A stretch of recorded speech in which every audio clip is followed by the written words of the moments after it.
नमस्कार, मैं हूं सुधीर चौधरी और ब्लैक एंड व्हाइट में आपका स्वागत है।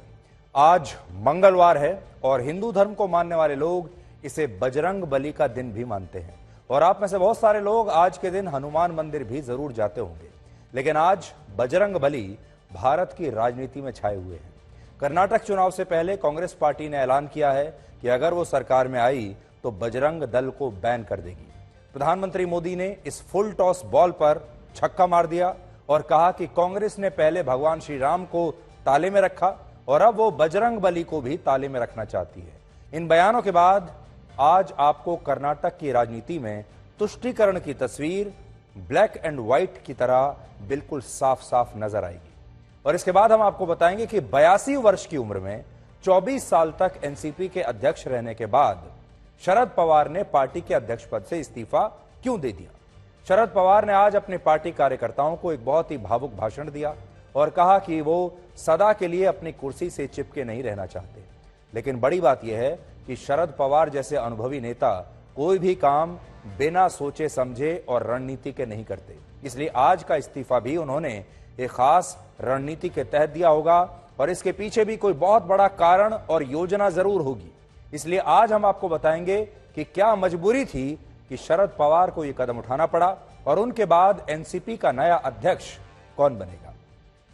और आखिर में आपको नई फिल्म द केरला स्टोरी की पूरी स्टोरी सुनाएंगे। यह फिल्म केरला में चल रहे लव जिहाद पर आधारित है, इसलिए देश का एक खास वर्ग इस फिल्म के बहुत खिलाफ है और चाहता है कि इस फिल्म पर बैन लग जाए। यह मामला सुप्रीम कोर्ट तक चला गया है। आज हम आपको बताएंगे कि केरल की निमिषा कैसे आईएसआईएस की फातिमा बन गई। लेकिन हम अपने विश्लेषण की शुरुआत आज उस खबर से करेंगे जो बजरंग बली से जुड़ी हुई है। जैसा मैंने आपको बताया, आज मंगलवार है, आज बजरंग बली का दिन होता है, लेकिन आज देश की राजनीति में भी बजरंग बली का दिन ही था और आज बजरंग बली भारत की राजनीति में सुबह से छाए हुए हैं। कर्नाटक चुनाव से पहले कांग्रेस पार्टी ने ऐलान किया कि अगर वो सरकार में आ गई तो बजरंग दल को बैन कर देगी। आज मैं कांग्रेस पार्टी के घोषणा पत्र की कॉपी अपने साथ लेकर आया हूं और इसमें स्पष्ट रूप से लिखा है कि बजरंग दल, पीएफआई और इस तरह के अन्य जो भी संगठन नफरत फैलाने का काम करते हैं, उन सभी के खिलाफ कानून के अनुरूप कांग्रेस पार्टी कड़ी कार्रवाई करेगी और इन संगठनों पर बैन यानी प्रतिबंध भी लगाया जा सकता है। और मैं आपको बताता हूं कि उन्होंने अपने मैनिफेस्टो में क्या लिखा है, पढ़कर बताऊंगा कि इस घोषणा पत्र में क्या लिखा है। देखिए, घोषणा पत्र की कॉपी आपके सामने मैं लेकर आया हूं और स्क्रीन पर तो आप देख ही पा रहे हैं, लेकिन इसमें लिखा है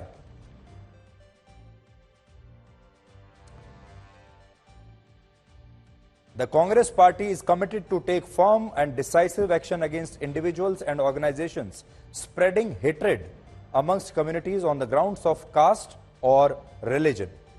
फिर वो ये भी कहते हैं कि हम organizations like Bajrang Dal, PFI और others promoting enmity or hatred whether among majority or minority communities, we will take decisive action as per law including imposing a ban on any such organizations।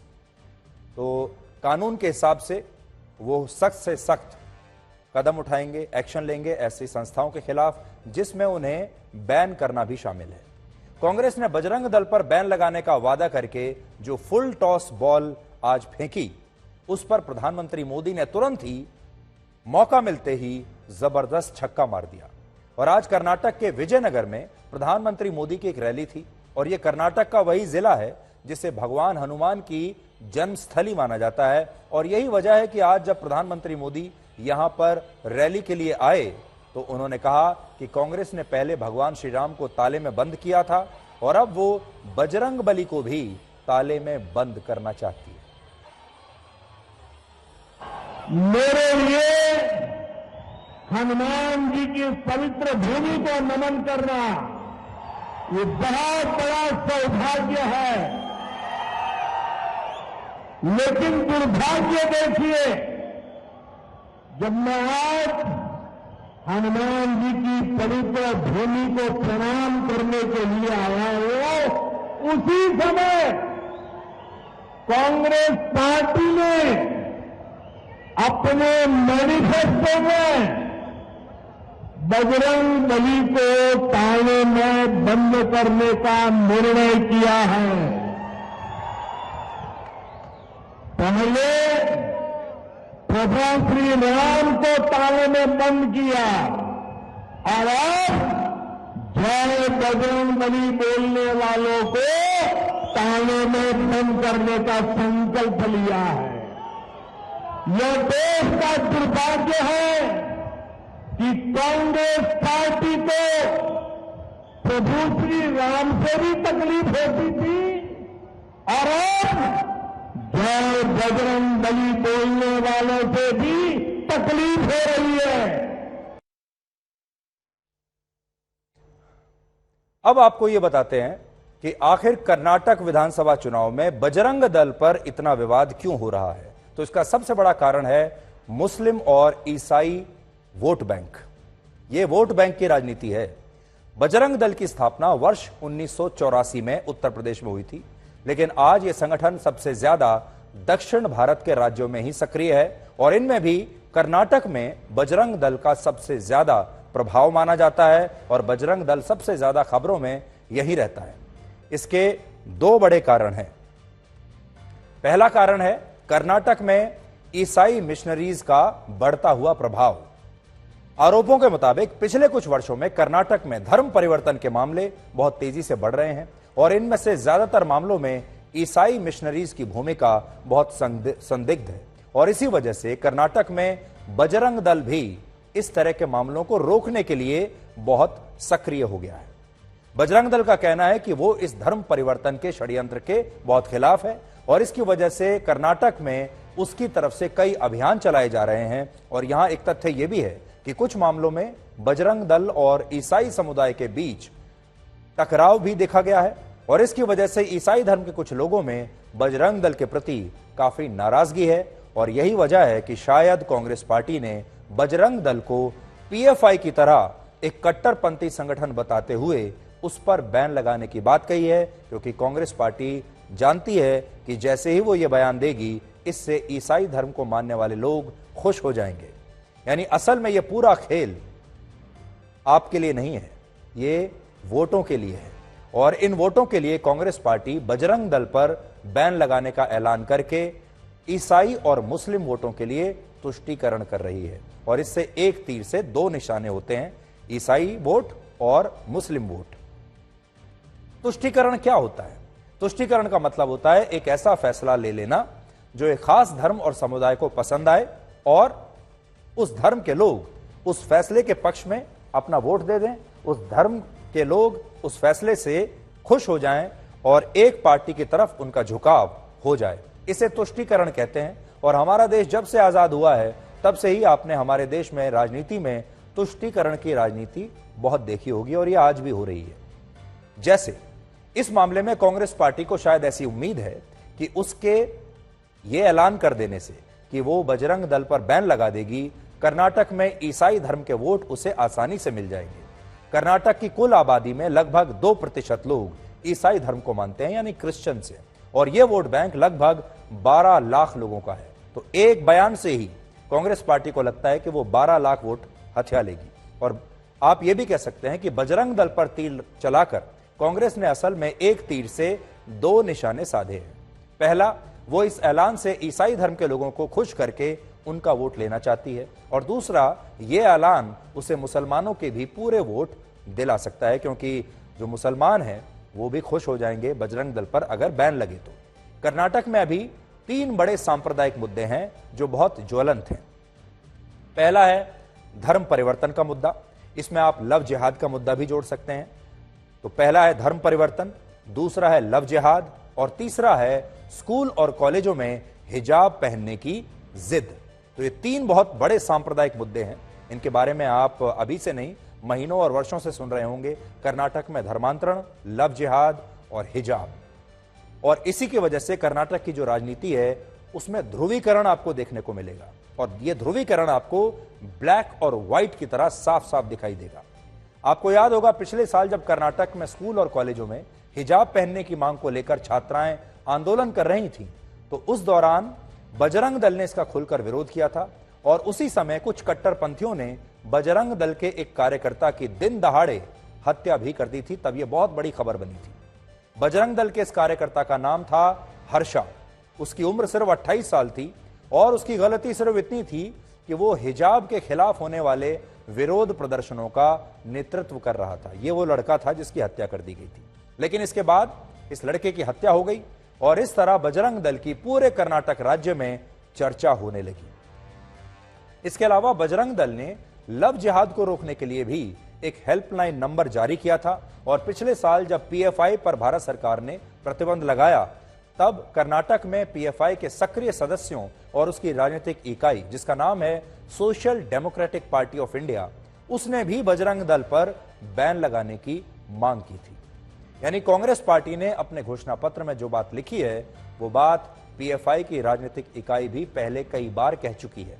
बस फर्क सिर्फ इतना है कि कांग्रेस पार्टी ने अपने घोषणा पत्र में बजरंग दल के साथ साथ इसे बैलेंस करने के लिए पीएफआई का भी जिक्र कर दिया है। कहीं कोई उन्हें यह ना कहे कि आप धर्मनिरपेक्ष नहीं है, आप सेकुलर नहीं है। इसलिए उन्होंने एक संगठन लिया जो मुसलमानों का संगठन माना जाता है, मुस्लिम समर्थित पीएफआई, और दूसरा लिया बजरंग दल जिसे हिंदुओं का संगठन माना जाता है। और इसलिए यहां बात घूम फिर कर मुस्लिम और ईसाई वोट बैंक पर ही आकर सिमट जाती है। चुनावी घोषणा पत्र में बजरंग दल पर बैन लगाने का वादा करना एक ऐसा फैसला है जो मुस्लिम और ईसाई वोट बैंक को कांग्रेस पार्टी के लिए संगठित कर सकता है और इन वोटों की ताकत चुनाव में बहुत अहम मानी जाती है।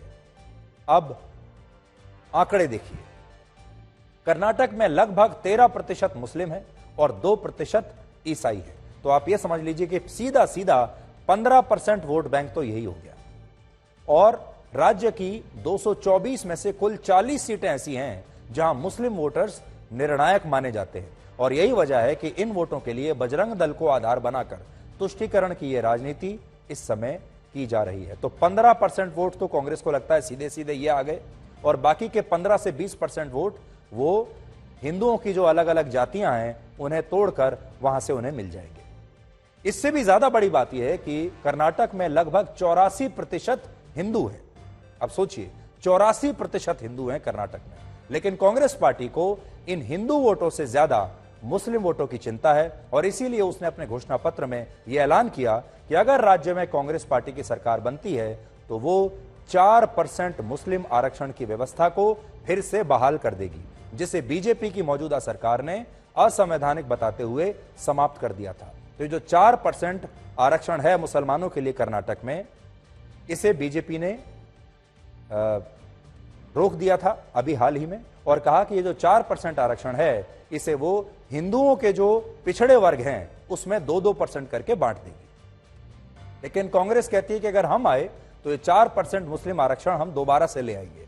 यानी अगर आप इस राजनीति को ध्यान से समझेंगे तो आपको यह पता चलेगा कि जब कांग्रेस पार्टी हिंदुओं से उनका वोट मांगती है तो वो कहती है कि हिंदू वोटर्स को उन्हें वो 200 यूनिट तक फ्री बिजली देगी, आर्थिक रूप से कमजोर और गरीब परिवारों को हर महीने मुफ्त राशन दिया जाएगा, परिवार की एक महिला को हर महीने 2000 रुपए दिए जाएंगे, बेरोजगार छात्रों को हर महीने 3000 रुपए बेरोजगारी भत्ता दिया जाएगा।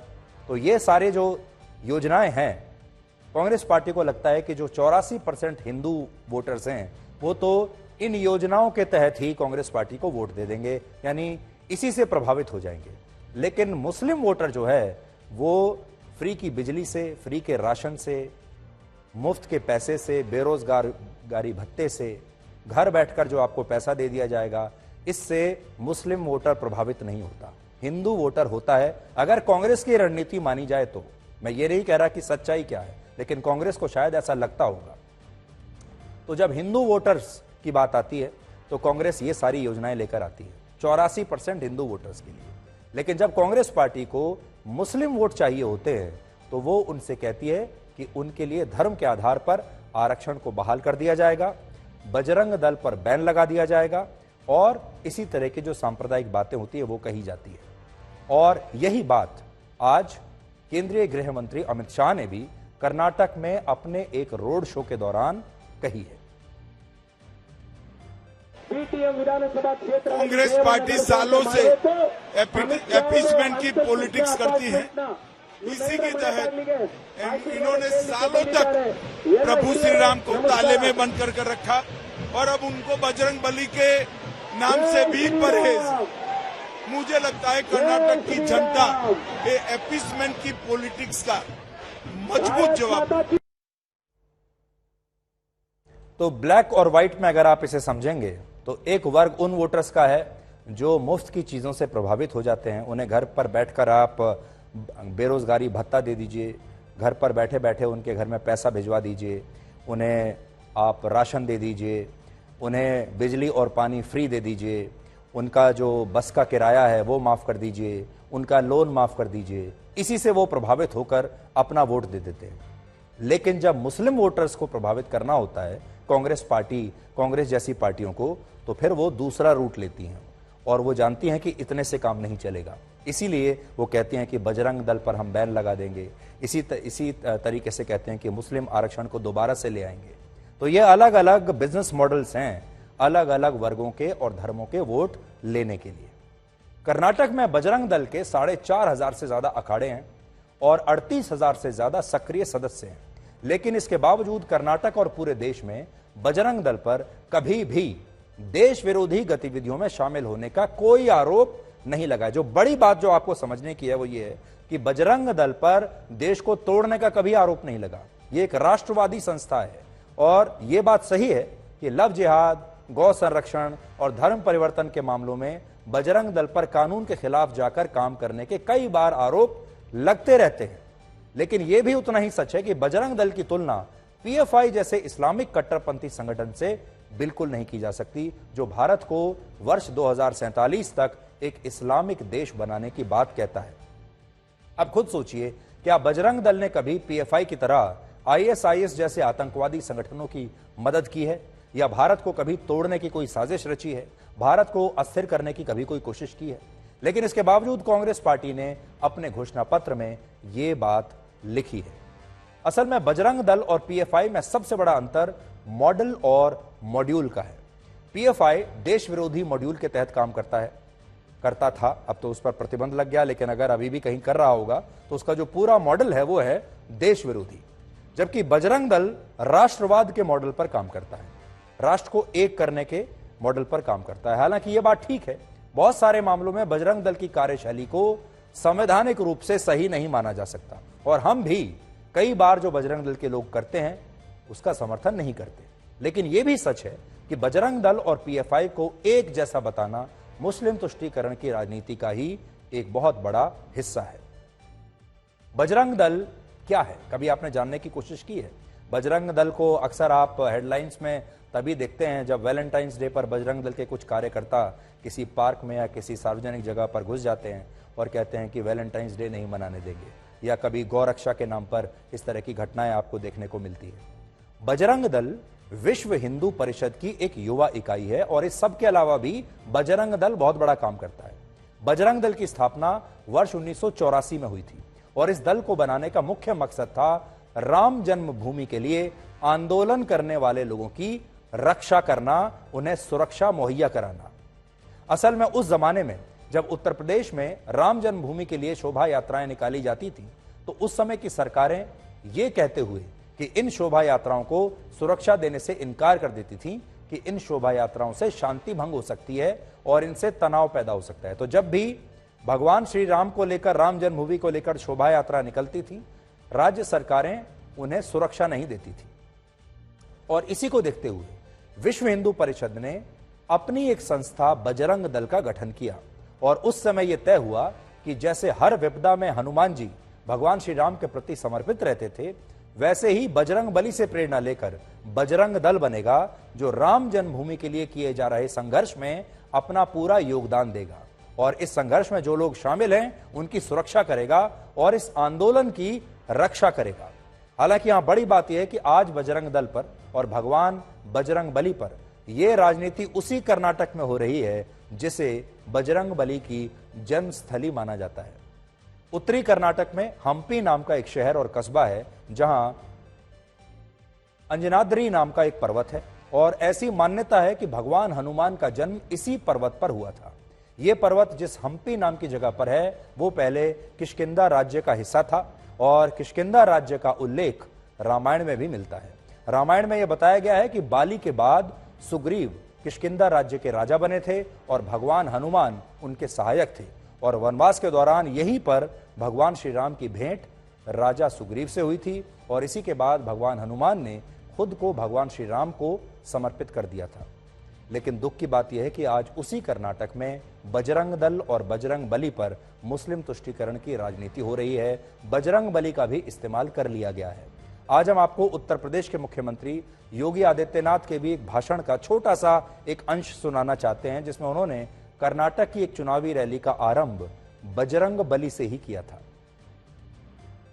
मैं भगवान श्री राम की पावन धरा अयोध्या से आपके बीच में आया हूं और प्रभु श्री राम को उनके वनवास काल में अभिन्न सहयोगी कोई मिला था तो आंजनेय श्री हनुमान जी यही मिले थे, इसी कर्नाटक की धरती में। हजारों वर्षों की विरासत कर्नाटक और उत्तर प्रदेश प्रभु राम और श्री हनुमान के माध्यम से जोड़ करके एक भारत श्रेष्ठ भारत की परिकल्पना को साकार करता है। स्थापना के बाद से आज तक बजरंग दल पर एक ही बार राष्ट्रव्यापी प्रतिबंध लगा है और यह प्रतिबंध भी कांग्रेस पार्टी की सरकार में लगा था और यह बात है वर्ष 1992 की। उस समय बजरंग दल पर अयोध्या में बाबरी मस्जिद को तोड़ने का आरोप लगा था, लेकिन इसके बाद जब बजरंग दल पर एक भी आरोप साबित नहीं हुआ तो यह प्रतिबंध तत्कालीन भारत सरकार ने वर्ष 1993 में हटा लिया था। और हैरानी की बात यह कि हमारे देश में सिमी और पीएफआई जैसे संगठन जब देश विरोधी गतिविधियां कर रहे थे तब कभी इन पर बैन लगाने का कोई वादा नहीं किया गया और काफी समय तक इन संगठनों को मुस्लिम तुष्टीकरण और धर्मनिरपेक्षता के नाम पर खुली छूट दी गई। लेकिन आज चुनावों के लिए बजरंग दल पर बैन लगाने का वादा किया जा रहा है। हालांकि आज कांग्रेस के नेता पवन खेड़ा ने बजरंग दल की इसकी तुलना बजरंग बली से करने पर बहुत सख्त ऐतराज जताया है और पवन खेड़ा इस दौरान अपनी जेब में खास तौर पर मीडिया को दिखाने के लिए हनुमान चालीसा भी रखकर आए थे। शर्म आनी चाहिए। अगर प्रधानमंत्री ने ऐसा कहा है तो पूरी तरह से मैं बोल सकता हूं, दावे के साथ कह सकता हूं कि शर्म आनी चाहिए प्रधानमंत्री। ये ध्रुव सक्सेना जिस दल के हों उनको आप मेरे आराध्य देव हनुमान जी से कंपेयर करेंगे, बजरंग बली से कंपेयर करेंगे? ये रक्षा करते हैं हमारी। मोदी जी आपसे भी यही रक्षा करते हैं हमारी। इनसे आप तुलना कर रहे हैं बजरंग दल की, जिनके विषय में आपके अपने नेता ज्योतिरादित्य सिंधिया ने क्या कहा था याद है 2017 में कि ये आईएसआई से संबंधित लोग हैं, आईएसआई सर्टिफाइड पार्टी है। फोन उठाइए प्रधानमंत्री जी और पूछिए जरा ज्योतिरादित्य सिंधिया से क्या विचार है उनके बजरंग दल के विषय में। बजरंग दल की तुलना बजरंगी से करें और हम बर्दाश्त कर लेंगे? ये अपमान नहीं सहेंगे हम। The manifesto names two organizations which are extremist. They preach an extremist ideology. One is the PFI and one Bajrang Dal. So we have named two organizations. And we have not said we'll ban any organization. We said, and let him read it again, we will take decisive action under law. Under law. He should underline that. And the law will decide whether the organization should be banned or not. No individual can decide. ये आज जो Congress manifesto दिया है, मेरा मानना है कि जिन्ना अगर आज होता था भारत में, जिन्ना भी अपना कम्युनल मैनिफेस्टो नहीं देता था। कांग्रेस ने क्या बोला है? हम गो हत्या का बैन करते हुए जो कानून है, जो कानून कर्नाटक में पास किया है, वो हम खत्म कर दूंगा। साथ में आप बोला है कि बजरंग दल को भी बैन करूंगा। पीएफआई लोगों ने रिक्वेस्ट किया होगा कांग्रेस को, देखो अमित शाह जी ने हमें बैन किया है, आप बजरंग दल को बैन कर दीजिए। तो ये क्या आप हिंदू का ऊपर आक्रमण करने के लिए यहां आए हैं? आप क्या मुगल है? तो देखिए, पूरे देश की राजनीति में इस समय तुष्टीकरण छाया हुआ है, ध्रुवीकरण छाया हुआ है और आपको दो खेमे, दो विचारधाराएं एक साथ नजर आएंगी, एक ब्लैक और एक व्हाइट। बिल्कुल इतनी साफ साफ जो है ध्रुवीकरण देश की राजनीति में हो चुका है।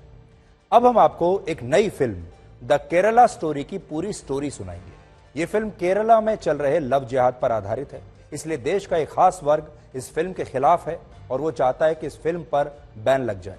इस फिल्म पर रोक लगाने के लिए सुप्रीम कोर्ट में भी एक याचिका दायर हो चुकी है, लेकिन सुप्रीम कोर्ट ने आज सुनवाई के बाद रोक लगाने से इनकार कर दिया। इसके अलावा केरल हाईकोर्ट में भी इस फिल्म की स्क्रीनिंग को रोकने के लिए एक याचिका दायर हुई थी, जिसे हाईकोर्ट ने आज खारिज कर दिया।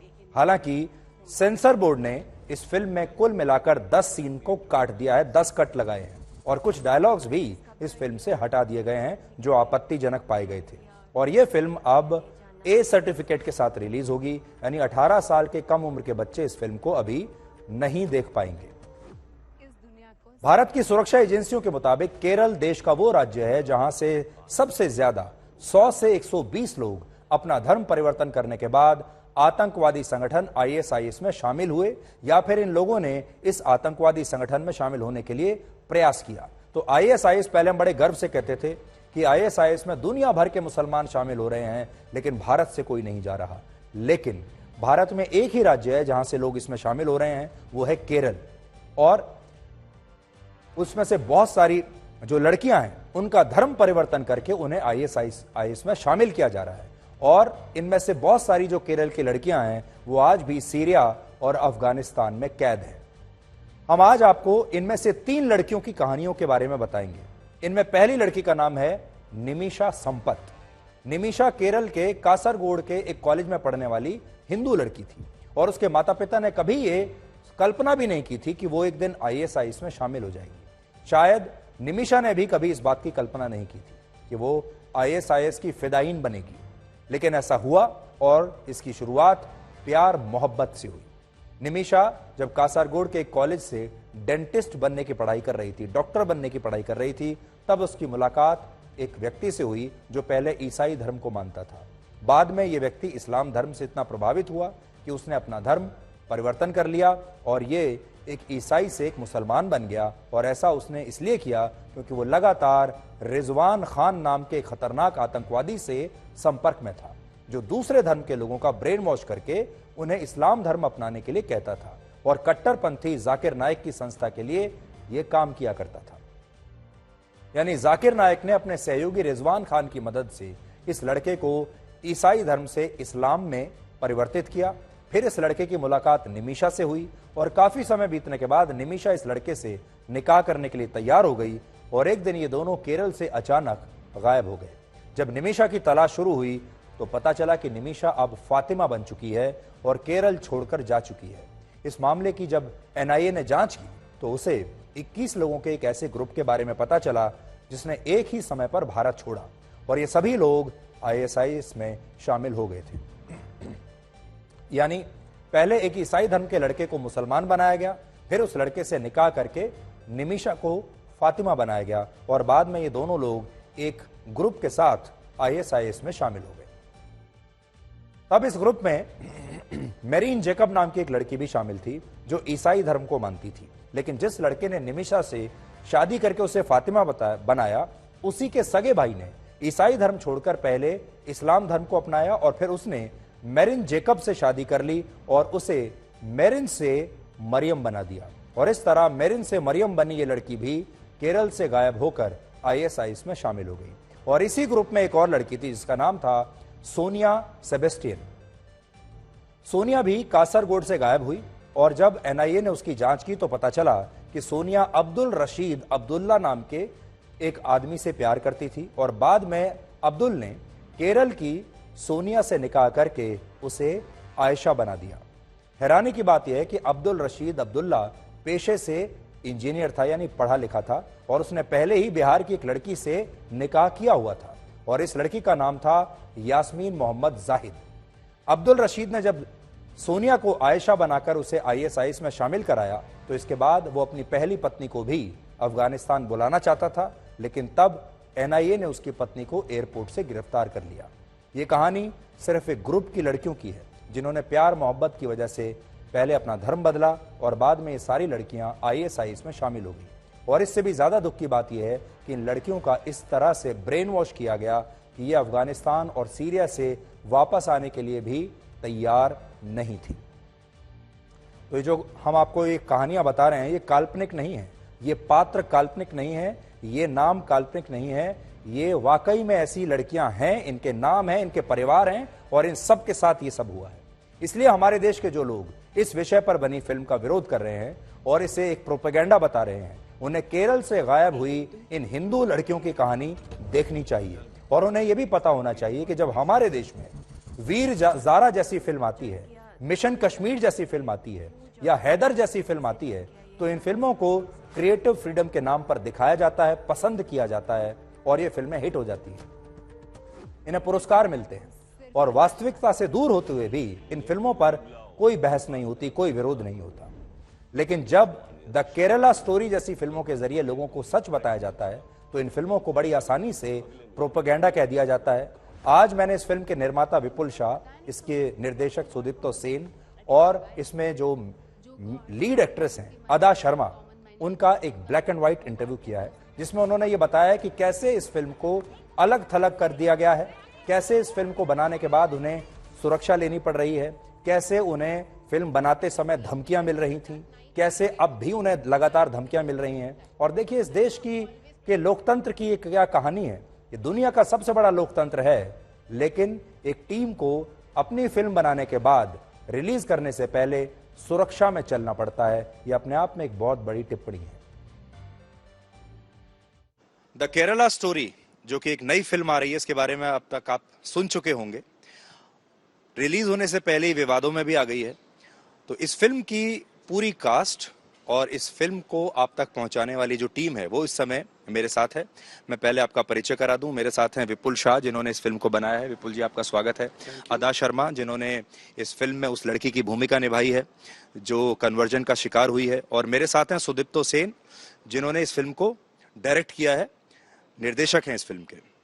सबसे पहले मैं आपसे पूछना चाहता हूं विपुल जी कि ये फिल्म तो ऑलरेडी बहुत विवाद में आ गई है। अब लोग कह रहे हैं कि ये एक प्रोपेगेंडा फिल्म है, चाहे केरल के मुख्यमंत्री हों, सुप्रीम कोर्ट तक में ये बात जा रही है। तो क्या वाकई में ये एक प्रोपेगेंडा फिल्म है? किसी खास मकसद से नफरत फैलाने के लिए आपने इसको बनाया है? मुझे ऐसा लगता है कि जब कोई एक लॉजिकल आर्ग्यूमेंट खत्म हो जाता है तो बहुत आसान होता है कि प्रोपेगेंडा फिल्म है ऐसा बोल दिया जाए। जितने भी लोग ये कह रहे हैं कि ये प्रोपेगेंडा फिल्म है, उनमें से किसी ने ये फिल्म को देखा नहीं। ये सबसे बड़ी बात है। देखने से पहले तय हो जाता है कि ये प्रोपेगेंडा फिल्म है। हमारे लिए जब इन लड़कियों की कहानी हमने सुनी, देखी और इनके अलावा बहुत सारी लड़कियां जो इस मैनिपुलेटिव कन्वर्जन से गुजरती हैं, उनके बारे में जब पता लगा, उनसे इंटरव्यूज़ भी किए, सब कुछ किया, तो हमें लगा कि ये इतना इम्पोर्टेंट सब्जेक्ट है और कैसे इस देश में किसी को पता ही नहीं है। तब हमने ये डिसाइड किया था कि ये फिल्म हम ज़रूर बनाएंगे। और ये फैसला हमने 3 साल पहले लिया था। 3 साल तक हम इस पे काम करते रहे। तो उस वक्त तो हमें कहाँ पता था कि कोई इलेक्शन आने वाला है और उस इलेक्शन के साथ हमारी फिल्म रिलीज होगी। तो ये बड़ा एक आसान तरीका होता है एक फिल्म को डिस्क्रेडिट करने का। लेकिन हकीकत ये है कि हमें इस फिल्म के सब्जेक्ट के बारे में डिस्कस करना चाहिए। प्रोपेगेंडा है या नहीं है, ये बहुत ही छोटी बात है। तो क्या ये वाकई सच्ची कहानियों पर आधारित है? सब कुछ जो आपने दिखाया इस फिल्म में, वो सारी जो कैरेक्टर्स हैं सब सच हैं? हमने इस फिल्म को बहुत वक्त लेके बहुत शांति से लिखी इसलिए है क्योंकि हम चाहते थे कि इस फिल्म की एक एक लाइन, एक एक शब्द ट्रू स्टोरी से निकल के आए। जो हमने बहुत सारी लड़कियों के इंटरव्यूज़ में उनकी कहानियाँ सुनी, उनमें से हमें एक एक किस्से, एक एक डायलॉग तक फिल्म के वहीं से मिले, बहुत सारे सीनों के डायलॉग। तो हम ये कह सकते हैं कि ये बिल्कुल ट्रू स्टोरी है। 3 लड़कियों की कहानी है इस पिक्चर में। एक जो अफगानिस्तान की जेल में इस वक्त हैं, जो किरदार अदा निभा रही हैं, एक लड़की जिसने खुदकुशी कर ली, और एक लड़की जो गैंग रेप होने के बाद भी आज अंडरग्राउंड है, किसी को नहीं पता कि वो कहाँ है। एक बार हमने बहुत कोशिश करके हम कहीं उसे ढूंढ पाए थे और उसका इंटरव्यू किया हमने, उसके बाद वो फिर से किसी को नहीं मिल रही है। तो ये 3 लड़कियों की कहानी और हर एक सीन, हर एक लाइन इस फिल्म की सच्ची है और इसका हम हर चीज का प्रमाण दे सकते हैं। सुदीप्तो जी, आपने फिल्म बनाई, क्या क्या परेशानियों का सामना करना पड़ा इस तरह की जब आप फिल्म बनाते हैं तो? परेशानियां, मैं इसको परेशानियां नहीं बोलता हूं, क्योंकि ये हम चॉइस से गए थे। 2014 में एक इंसिडेंट्स बहुत चर्चा में आए थे कि एक 19 साल की एक लड़की वो कन्वर्ट हो गए थे और उसकी 15 दिन में पता चला था कि कितने बड़े साजिश की शिकार थी वो, और वो रिकन्वर्टेड होकर आ गए थे। 19 साल की बच्ची थी, तो उसको पछतावा हुआ कि मैं क्यों इस नेक्सस में फंस गए थे। तो उसको जब प्रेस और सरकारी सिस्टम, पुलिस उसको चेस कर रहे थे, तो नर्वस होकर वो डिसाइड करता है वो त्रिवेंद्रम से गांव में चले जाएंगे। कसरगोड में उसका एक गांव था, वहां से वो लड़की। पर ये क्या वाकई 30,000 लड़कियों की कहानी है, जैसा कहा जा रहा है कि 30,000 लड़कियां नहीं, ये शिकार हुई 30,000 हैं? की कहानी नहीं है, ये शायद 50,000 से ज्यादा लड़कियों की कहानी है। क्योंकि इस फिगर को लेके बहुत कंट्रोवर्सी, नहीं, कोई कहता है 3 है, कोई 30,000, कोई सुधीर जी 50,000। विपुल जी बोल चुके हैं, किसी को डिस्क्रेडिट अगर करना है ना, ऐसे मुद्दे में करो जिसके साथ सच्चाई के कनेक्शन नहीं है, क्योंकि सच्चाई कुछ लोगों को डिस्टर्ब करता है। अगर हमारी सच्चाई अगर किसी को डिस्टर्ब करे तो उनकी नजर में ये सवाल है कितना नंबर था। नंबर इंपॉर्टेंट नहीं है। अगर एक लड़की भी परेशान है, उसको रेप किया जाता है, मोलेस्ट किया जाता है, तो शर्म से हमारी सर झुक मैंने जाती ये है। भी सुना कि जब आप केरल में शूट कर रहे थे तो आपको तब सिक्योरिटी के लेकर बहुत परेशानी बहुत हुई, ज्यादा लोग नहीं चाहते थे कि आप ये फिल्म हमारे बनाएं। ऊपर अटैक भी होता। हमने वो कहानी बोलना नहीं चाहते क्योंकि लोगों को लगता है कि ये पब्लिसिटी के लिए बोला जाता है। रात 12 बजे हमें होटल छोड़ के चले जाना पड़ा था, 3.5 किलोमीटर पैदल चल के उस पर्टिकुलर डिस्ट्रिक्ट की बॉर्डर क्रॉस करके दूसरी डिस्ट्रिक्ट की पुलिस की हेल्प लेके हमें जाना पड़ा। ऐसे बहुत सारे कहानियां हैं, लेकिन एंड ऑफ द डे हमने एक सच्चा फिल्म बनाया, जो बनाना चाहते थे वो बनाए। मतलब ये सबसे बड़ी बात है। अदा, आपने इसमें जो केंद्रीय भूमिका निभाई है, जब तक एक्टर कन्विंस नहीं होता अपने कैरेक्टर से, उसमें वो बात नहीं आती। वर यू कन्विंस्ड शुरू से जो आप भूमिका अदा कर रही हैं इसमें? जी एब्सोल्युटली। सुदीप्तो सर ने 7 साल से रिसर्च किया एंड हमारे सामने ही सब फैक्ट्स थे एंड एक्चुअली सिर्फ हमारे सामने नहीं, पब्लिक डोमेन पे अवेलेबल है। इसलिए आई थिंक हम लोगों को सबका सपोर्ट मिल रहा है, बिकॉज सबके पास अभी everyone just goes online and checks, right? You check online and you are like oh this is there, this is there. तो आई थिंक इसलिए पूरी नेशन हमारे लिए खड़ी है, because they know that what we are saying is the truth. And कुछ लोग distract करने के लिए एक नंबर फेंक रहे हैं। एंड मैं एक लड़की हूँ, आई फाइंड इट रियली वियर्ड जब भी ह्यूमन लाइव्स को हम लोग बोल रहे हैं एक साइड पे, ये जो लड़कियां the pain that they went through, and on the other side we are saying yeah it's just some number. कितना नंबर था, इतना नंबर, इतना नहीं, 2 ज्यादा 2 कम। And we are talking about girls जिनको रेप किया गया है, जिनको फोर्सफुली इम्प्रेग्नेट किया गया है। So I find it. आप अपने जीवन को क्या 2 भागों में अब डिवाइड करना चाहेंगी? द केरला स्टोरी से पहले का जीवन और उसके बाद का जीवन, क्या फर्क आया है ये स्टोरी में इस फिल्म में काम करने के बाद? आई होप मैं ज्यादा ग्रेटफुल हुई हूँ as a human being, because human story है at the end of the day. I think जब भी लोग देखेंगे भी तो you'll see the human side of it. हम लोग ने ह्यूमन एंगल दिया है about a girl who gets out of her, वो she is living in Kerala her beautiful life and very happy, और कैसे उसकी लाइफ चेंज होती है because of making one mistake. So I hope I've become more grateful as a person because we have so many amenities available to us so easily always. So विपुल जी, हमारे बॉलीवुड में, film industry में एक खास तरह का formula होता है, वही चलता है, लोग उसी से खुश रहते हैं। इस तरह की जो फिल्में होती हैं, इन्हें ना तो डिस्ट्रीब्यूटर्स मिलते हैं, ना कोई OTT प्लेटफॉर्म, ना कोई फाइनेंसर्स भी पीछे हट जाते हैं कि अरे भाई बड़ा कंट्रोवर्शियल सब्जेक्ट है यार, हमें थोड़ा दूरी रखो। तो उसके बारे में, इस जर्नी के बारे में बताइए कि आपने तब भी अपने पैसे से इस फिल्म को बनाया, कितना पैसा आपने रिस्क पर लगा दिया? ये बड़ा मुश्किल सवाल है, लेकिन हाँ, ये ज़रूर है कि लोगों को लगता है कि कौन देखेगा ऐसी फिल्में, और हमारी सोच ये थी कि कौन देखेगा ये इम्पोर्टेंट नहीं है, ये फिल्म बनना बहुत ज़रूरी है। एक कॉन्वर्सेशन इस सब्जेक्ट पे होना बहुत ज़रूरी है। तो अगर उस वक्त कोई साथ नहीं देना चाहता था तो एक कड़ा फैसला था कि कैसे आगे बढ़ा जाए। बट देन आई डिसाइडेड कि करेंगे कुछ। क्या परेशानियां हुई आपको? यही कि आप जब टिपिकली जब मैं अपनी कमर्शियल पिक्चरें बनाता हूं तो पहले ही दिन एक स्टूडियो साथ में आ जाता है, पार्टनर बन जाते हैं, आपका रिस्क मिटिगेट हो जाता है, you are in a mentally in a good space. इसमें हमारी 2 दिक्कतें थी कि हमें क्वालिटी पे 1 पैसे का कॉम्प्रोमाइज़ नहीं करना था, लेकिन हमारे साथ कोई सपोर्ट में कोई भी नहीं था. So we all were on our own. तो आई डिसाइडेड कि अब जो होगा वो देखी जाएगी. पिक्चर बनाएंगे, विदाउट क्वालिटी कॉम्प्रोमाइज बनाएंगे, अच्छी क्वालिटी की फिल्म, सच्ची फिल्म बनाएंगे. और मैं खुश हूं कि आज हम डिस्ट्रीब्यूशन में भी पहले तो कोई साथ नहीं देना चाहता था, तो हम खुद ही डिस्ट्रीब्यूट भी कर रहे हैं. So it's like risk all the way through.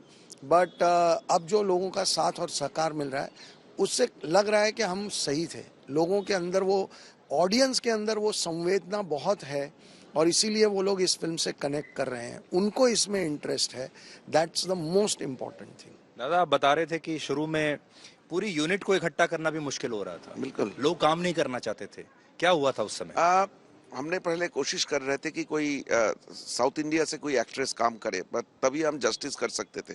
तब आधा नहीं थी, तो हमने कई सारे एक्ट्रेसेस के पास गए. ये 4 जो प्रोटैगनिस्ट है हमारी फिल्म की, उसके लिए स्क्रिप्ट पढ़े और सब चले गए. मतलब किसी की ताकत नहीं हुआ, साहस नहीं हुआ कि ये फिल्म को अंजाम दे. बिकॉज स्क्रिप्ट में बहुत आसान स्क्रिप्ट नहीं है. मैं आशा करूंगा कि आप 5 तारीख को ये फिल्म को देखेंगे, तब आप रियलाइज करेंगे कि मैं जितना भी आदा को थैंक करूं वो शायद कम होगा. Because she showed that courage. तो सिमिलरली हमारे पास लिरिक्स लिखने के लिए आज पता चला, अभी मैसेज आए, जो हमारी मेन जो सॉन्ग है ना उसकी, पागल परिंदे, वो बहुत पॉपुलर हो रहा है. सुनिधि चौहान ने गाई है. उसकी जो राइटर है वो एक मुस्लिम है, 5 बार नमाज पढ़ने वाले. उसके पास धमकियां पहुंची है. उसने बोलता है कि मुझे कुछ हेल्प मिल सकता है क्या, कोई कानून मतलब लॉयर वगैरह. तो मैंने उसको मैसेज कर दिया. तो टेक्नीशियंस, लोग इसलिए नहीं काम करना चाहते थे कि बिना बात विवाद होगा, जान खतरे में आ जाएगी. टेक्नीशियंस, एक्टर्स, 6 महीना तो हमें मेन क्रू, मेन कास्ट ढूंढने में लग गया था. लेकिन end of the day again no complain, हमने अच्छी फिल्म बनाया. सुधीर जी प्लीज देख लीजिएगा. जरूर हम देखेंगे. विपुल, आज आप जेएनयू जा रहे हैं, दिल्ली के जेएनयू. वहाँ आप अपनी फिल्म दिखाएंगे. वहाँ ऑलरेडी विरोध शुरू हो गया है आपकी फिल्म का, और ये दुनिया का सबसे बड़ा लोकतंत्र है जहाँ हम खड़े हैं. और यहाँ आपने एक फिल्म बनाई है, एक विचारधारा आप लोगों के सामने रखी है, और अब फिल्म बनाने के बाद आपको सिक्योरिटी लेकर जाना पड़ रहा है. अभी मैं आपकी बात सुन रहा था तो आप कह रहे थे कि नहीं सिक्योरिटी का अरेंजमेंट हो गया कि नहीं, कैसे होगा. एक फिल्म प्रोड्यूसर को, डायरेक्टर को, फिल्म क्रू को सिक्योरिटी लेके घूमना पड़े फिल्म के रिलीज के समय, इससे खराब बात क्या हो सकती है? ये बहुत डिस्टर्बिंग है कि हम एक फ्रीडम से एक सच्चे सब्जेक्ट पे एक सच्ची तरीके से फिल्म बनाने के बाद हमें सिक्योरिटी लेके घूमना पड़ता है. बट आई थिंक के ठीक है, अगर किसी को लग रहा है कि उसका इस तरीके से विरोध करना चाहिए तो यही सही. हमारा काम था, हमने फिल्म बना दी, हमारा काम है. और हमें पता है कि जेएनयू में विरोध हो रहा है और फिर भी हम जेएनयू ज़रूर जाएंगे. बिकॉज मेरे हिसाब से यही डेमोक्रेसी है. आप अपना विरोध करें, हम अपनी फिल्म दिखाएंगे और हमें इसी तरीके से जीना है. अगर हमारा विरोध एक दूसरे के प्रति जो है वो बातचीत तक रहे और विचारधारा की लड़ाई रहे तो बहुत अच्छा रहेगा. इसमें कोई वायलेंस की बात ना हो तो बहुत अच्छा रहेगा. तो मैं ये उम्मीद कर रहा हूँ कि उनका विरोध का उनका हक है और हम उस विरोध के थ्रू अपनी पिक्चर दिखाना चाहेंगे. ये हमारा हक है और हम पूरी कोशिश करेंगे कि हमारी पिक्चर लोग देखेंगे भी और हम वहाँ जाएंगे भी. अदा, आपने इससे पहले वैसे तो बहुत फिल्मों में काम किया है, लेकिन जो बॉलीवुड की जो फिल्में होती हैं वो अलग तरह की फिल्में होती हैं. वो सिर्फ एंटरटेनमेंट को, मनोरंजन को ध्यान में रखकर बनाई जाती हैं. ये एक नई रियलिटी में अब आप आई हैं. वही मैं आपसे जानना चाहता था कि इस नई रियलिटी के बाद आपको कुछ नया रियलाइजेशन हो रहा है? जैसे अब पहली बार आपको भी सिक्योरिटी के बीच में जाना पड़ रहा है, पहली बार आपको भी शायद ये डर लग रहा होगा कि अभी आप जेएनयू जाएंगी तो पता नहीं क्या होगा. नहीं, अभी आई थिंक डर इज जब भी फिल्म कर रहे थे, and when you think about it, जो वो लड़कियां व्हाट दे वेंट थ्रू, तो हमारा डर देन क्या है, right? What they and they have been so brave. जिन लड़कियों ने एक्चुअली टेस्टिमोनियल्स दिए हैं हमारे फिल्म में, जो लड़कियां, so then when I think डर अलाउड नहीं है. I don't think we are allowed. डरना मना है. हाँ, डरना डेफिनेटली मना है. And I won't want to discredit entertainment films that are made only for entertainment, because entertainment भी जरूरी है लाइफ में and all. And it's not that this film, this entertainment is different now. You can have a horror film जो आपको डराएगा, एक comedy film जो आपको हंसाएगा.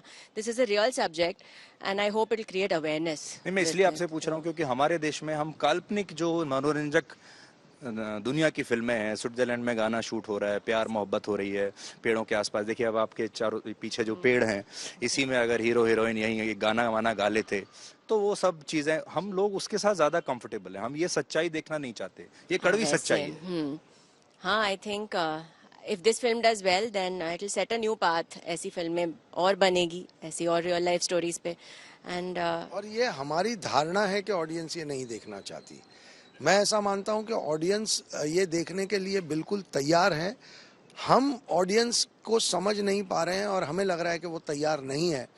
इस फिल्म का जो रिस्पॉन्स आ रहा है वो तो यही दर्शाता है कि ऑडियंस बिल्कुल तैयार है ऐसे सब्जेक्ट्स के लिए। आपको लगता है कश्मीर फाइल्स जैसी जो सफलता थी वो इस फिल्म को मिलेगी? क्योंकि वो भी, उस फिल्म पर भी लगभग यही आरोप लगे थे, कहानी भी लगभग एक ही थी, बस फर्क ये है कि वो कश्मीर की कहानी थी, ये केरल की कहानी है। मुझे लगता है कि इस फिल्म की सबसे बड़ी सफलता तब होगी जब हम कुछ लड़कियों की जिंदगी को बचा पाएं, कुछ लड़कियां जो फिल्म देखने के बाद सतर्क हो जाएं और इस पूरे मसले पे एक नेशनल डिबेट हो और कुछ काम हो। आई थिंक वो इस फिल्म की सबसे बड़ी सफलता होगी और वही हमारा आशय भी है। आप उस शब्द की बात कर रहे हैं जिसका नाम लेने में ही लोग बहुत डर जाते हैं, लव जिहाद। देखिए, जब हम वो वर्ड यूज करते हैं ना तो सडनली सब्जेक्ट पॉलिटिकल हो जाता है, तो इसलिए हम उस सब्जेक्ट को नहीं लाना चाहते और हम इसको एक ह्यूमन ट्रेजेडी की तरह, इन लड़कियों की बहुत ही दुखद कहानी की तरह देखना चाहते हैं। पर डिस्कशन के लिए अगर लव जिहाद इज अ ईजियर टर्म, तो हाँ, लव जिहाद अगर विषय है तो उस पर डिस्कशन नेशनल लेवल पे होना चाहिए, खुले मन से होना चाहिए। अगर ये फिल्म उस दिशा में पहला कदम बन सकती है, फर्स्ट स्टेपिंग स्टोन, तो I think the film would be absolutely successful in our mind, then the numbers will be secondary.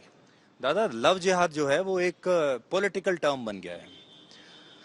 लोग कहते हैं तो है ही नहीं, सिर्फ आपका बनाया हुआ है, ऐसे ही बना दिया है। पर क्या आपने केरल में जाकर फिल्म बनाई है, आप जानते हैं केरल को, वाकई वहाँ लव जिहाद होता है? ये भी एक लव जिहाद पर ही बनी फिल्म है? ऑफ कोर्स होता है। अभी देखिए, कुछ टर्म कॉइन करना एक हमारी कल्चर है।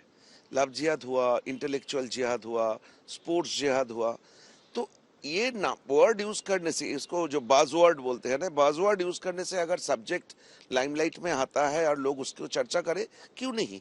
बेसिकली हमारी जो फिल्म की जो कहानी है, 3 लड़की की कहानी है, और ये 3 लड़की एक ही गलती की थी, वो प्यार किए थे, और वो प्यार करने के बदले में वो जो इसका जो कीमत चुकाई। तो मुझे लगता है अगर लव जिहाद बोलने से इनकी कहानियां बाहर आए और लोग सुने, लोग देखे, लोग चर्चा करें, क्यों नहीं। मतलब नाम इम्पोर्टेंट नहीं है, इम्पोर्टेंट है उसके पीछे की सच्चाई, and we dealt with that. दादा, बहुत बहुत शुक्रिया हमसे बात करने के लिए। दादा, all the best. Vipul ji, thank you, बहुत बहुत शुभकामनाएं, और आपकी हिम्मत को हम दाद देते हैं, आपने इतनी हिम्मत दिखाई। और दर्शकों को हम यही कहेंगे कि ये जहां हम खड़े हैं, देखिए ये घास है और पीछे सुंदर सुंदर पेड़ हैं। सब कुछ इतना सुंदर नहीं होता। फिल्म बनाने के लिए जब आप देखते हैं तो सब कुछ इतना सुंदर, इतनी हरियाली दिखाई देती है, लेकिन उसके पीछे कई बार एक कड़वी तस्वीर भी होती है। और ये जो लोग आपके सामने इस समय खड़े हैं, इन्होंने इसी के पीछे जो कड़वी तस्वीर है वो आप तक पहुंचाने की कोशिश की है। हिम्मत का काम है, और I wish you all the best. Thank you so much. Thank you, thank you. अब हम जल्दी से आपको यह बताएंगे कि 82 साल की उम्र में 24 साल तक एनसीपी का अध्यक्ष रहने के बाद आज शरद पवार ने पार्टी के अध्यक्ष पद से इस्तीफा क्यों दे दिया। आज आपको बताएंगे कि क्या मजबूरी थी कि शरद पवार को यह कदम उठाना पड़ा, और उनके बाद एनसीपी का नया अध्यक्ष कौन बनेगा। लेकिन उससे पहले आप ये तस्वीरें देख लीजिए जो आज की हैं। ये तस्वीरें मुंबई की हैं, जहां आज शरद पवार की आत्मकथा के एक नए स्वरूप का विमोचन होना था, और इस दौरान किसी को भी इस बात की भनक तक नहीं थी कि शरद पवार यहां आकर पार्टी अध्यक्ष से इस्तीफा देने का ऐलान कर देंगे। लेकिन कार्यक्रम के दौरान जब उन्होंने भाषण दिया तो उन्होंने अचानक इसका ऐलान कर दिया, और इसके बाद वहां मौजूद एनसीपी के कार्यकर्ता और नेता इतने भावुक और उत्तेजित हो गए कि वो रोते हुए खुद को मारने लगे। कहने लगे कि उनके लिए तो शरद पवार ही उनके नेता रहेंगे, और उन्हें शरद पवार का ये जो फैसला है ये मंजूर नहीं है। आज जब शरद पवार ने अपने इस्तीफे का ऐलान किया तो इस दौरान उन्होंने 3 बड़ी बातें कही। पहली बात उन्होंने कही कि वो पार्टी के अध्यक्ष पद से इस्तीफा दे रहे हैं, लेकिन वो सार्वजनिक जीवन और सक्रिय राजनीति से रिटायर नहीं होंगे। दूसरी बात, किसी भी व्यक्ति में अपने पद को लेकर लालच नहीं होना चाहिए, उसे कुर्सी से चिपके नहीं रहना चाहिए, उसे पता होना चाहिए कि कब उसे रुक जाना है। तीसरी बात उन्होंने कही कि इंसान को पता होना चाहिए उसे कब रुक जाना है, और उन्हें यह बात अच्छी तरह से पता है कि कब रुकना है, और रुकने का समय आ गया है। इसलिए अब वो पार्टी अध्यक्ष की कुर्सी से चिपके हुए नहीं रहेंगे। जनतेचं प्रेम, सरकारचं प्रेम, त्यांचा विश्वास हाच माझा श्वास आहे। यापुढे आपणापासून कोणतीही हरकत नाही। मी आपणासमोर होतो आहे आणि शेवटच्या श्वासपर्यंत जाईन एवढंच या ठिकाणी सांगतो आणि आपली रजा घेतो। 1 मे 1960 ते 1 मे कालच 1 मे झाला। 1 मे 2023 इतक्या प्रदीर्घ कालावधीच्या नंतर कुठेतरी थांबायचा विचार सुद्धा केला पाहिजे। माणसाला अधिक उभं असू नये आणि इतकी वर्ष संधी मिळाल्याच्या नंतर आणखी उभं ठेवण्याच्या संबंधीची भूमिका मी तरी कधी घेणार नाही आणि त्यामुळं तुम्हाला अस्वस्थता कदाचित वाटेल, पण मी राष्ट्रवादी। शरद पवार ने आज पार्टी के अध्यक्ष पद से तो इस्तीफा दे दिया, लेकिन पार्टी में ही कुछ नेता अब उन पर यह दबाव बना रहे हैं कि वो इस्तीफा वापस ले लें और पार्टी की कमान उन्हीं के पास रहे। और इस पूरे मुद्दे पर शरद पवार ने विचार करने के लिए अब 2 से 3 दिन का समय मांगा है। इसके अलावा उन्होंने पार्टी के नए अध्यक्ष के चुनाव के लिए एनसीपी नेताओं की एक कमेटी बनाने की बात कही है, जिसमें उनकी अपनी बेटी सुप्रिया सुले, उनके भतीजे अजीत पवार, पार्टी के वरिष्ठ नेता प्रफुल्ल पटेल, जयंत पाटिल और छगन भुजबल जैसे नेता शामिल होंगे। यानी ये सभी नेता मिलकर तय करेंगे कि अब एनसीपी का नया अध्यक्ष कौन बनेगा। इसके अलावा हमें यह भी पता चला कि शरद पवार ने एक नई योजना बनाई है, जिसके बारे में उन्होंने अपनी पत्नी प्रतिभा पवार, बेटी सुप्रिया सुले और उनके पति और दामाद सदानंद सुले और अजीत पवार से उन्होंने बात की है।